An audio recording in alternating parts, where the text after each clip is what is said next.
NASA's new program for human space exploration is called Constellation. For the first time in a generation, we will be traveling beyond low Earth orbit, returning to the Moon, and expanding human presence to Mars.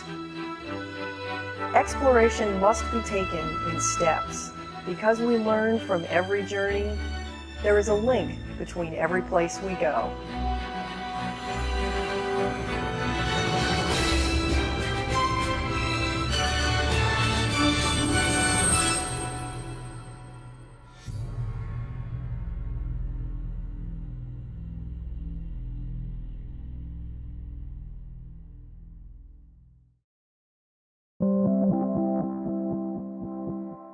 Before humankind travels to Mars, there's a lot of work to be done.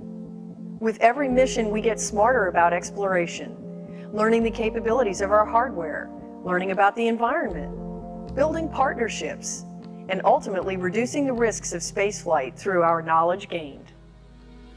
Taking our journey in calculated steps, Constellation will first travel close to home, 220 miles above the Earth, to a floating laboratory in space called the International Space Station.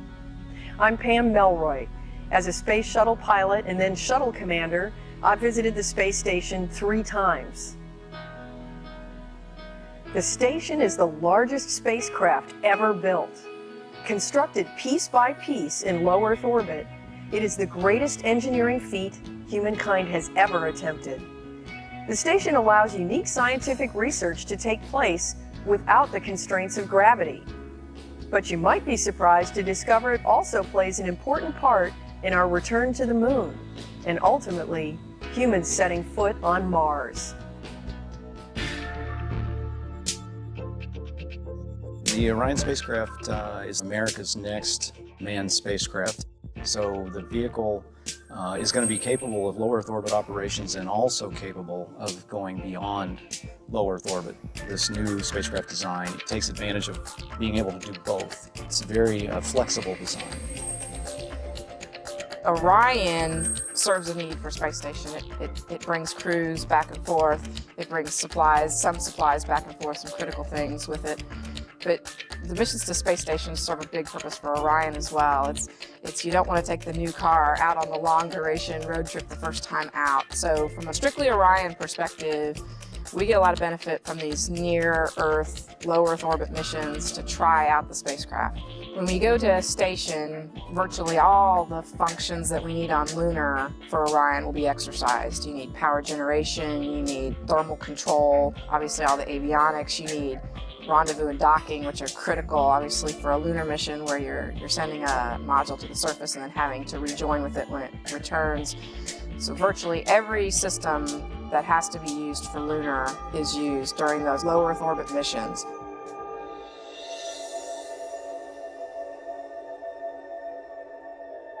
The normal crew rotation on space station is getting to be right around 6 months. Crews will sometimes be a little shorter to that, but it's a unique opportunity in that the crews do stay for months at a time. As we all know, when you put a human into a gravity-free environment, it's a new environment for the body, and the body is a very plastic thing and adjusts. And so your bones start to lose bone mass. Additionally, your muscles also become weaker because you're not using them every day to fight gravity as you do here. And even your ability of the body to control itself from a sensory motor standpoint, how your brain controls the actions of your body, has all been developed against a gravity environment. When that goes away, your motions have to be basically reset.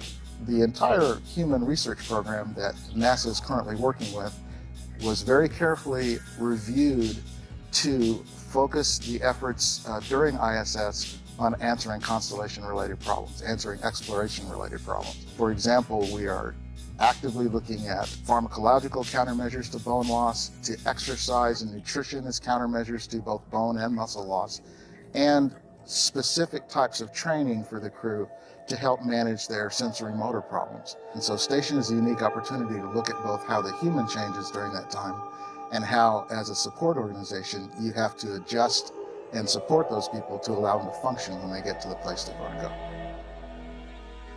Building on our experience in low Earth orbit, Orion and its lunar lander Altair will travel over 200,000 miles to the Moon. The missions will be far more complex than the Apollo lunar program. Astronauts will be able to land anywhere on the Moon, stay longer than the Apollo astronauts were able to, and explore the Moon like never before.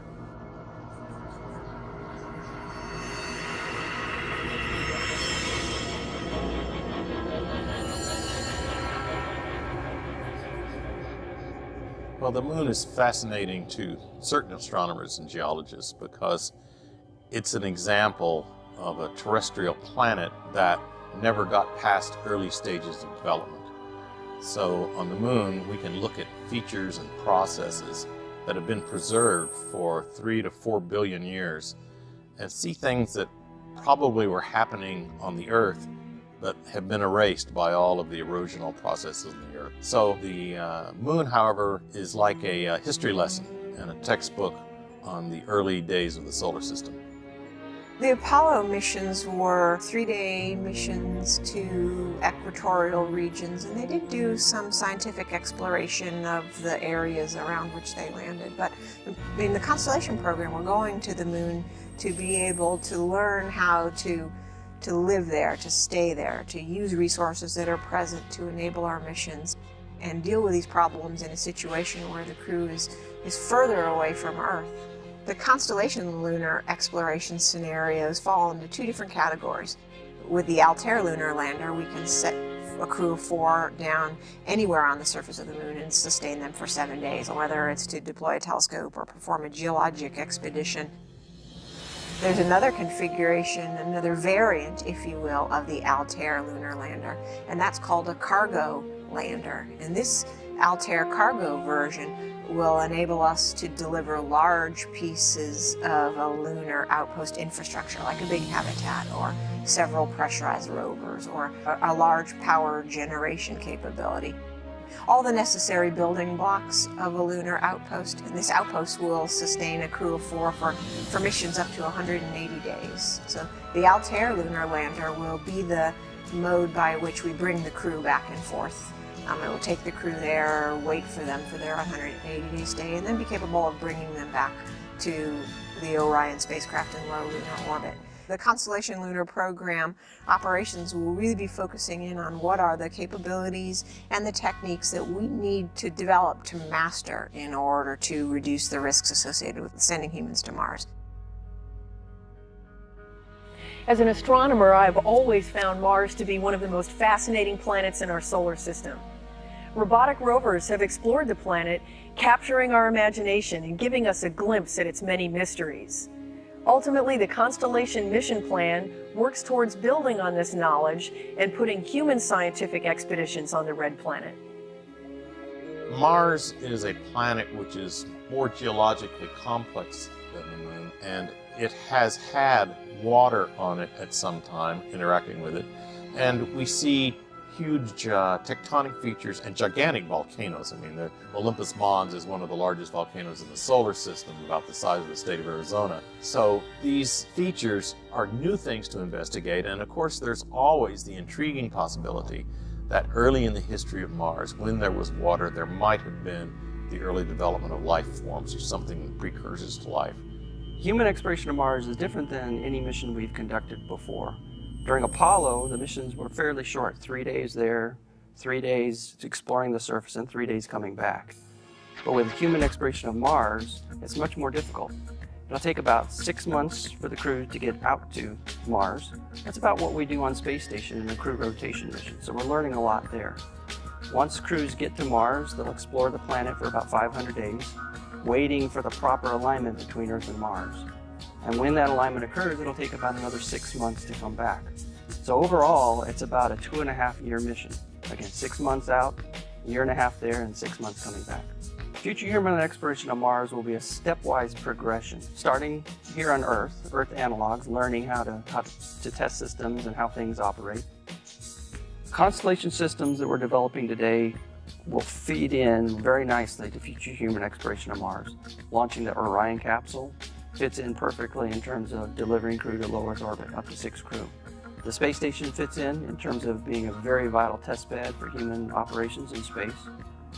Future systems that we're going to land on the surface of the moon, the habitats, the pressurized rovers, the power systems, all of those elements will be, if not identical, very similar to the systems that we'll actually take to Mars.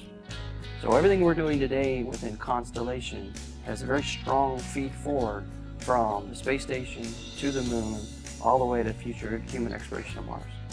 We don't have a firm time frame of when we might send humans to Mars, but we know it's going to be a few decades in the future. That means that today's children who are just entering elementary school may actually be the actual astronauts who fly those missions.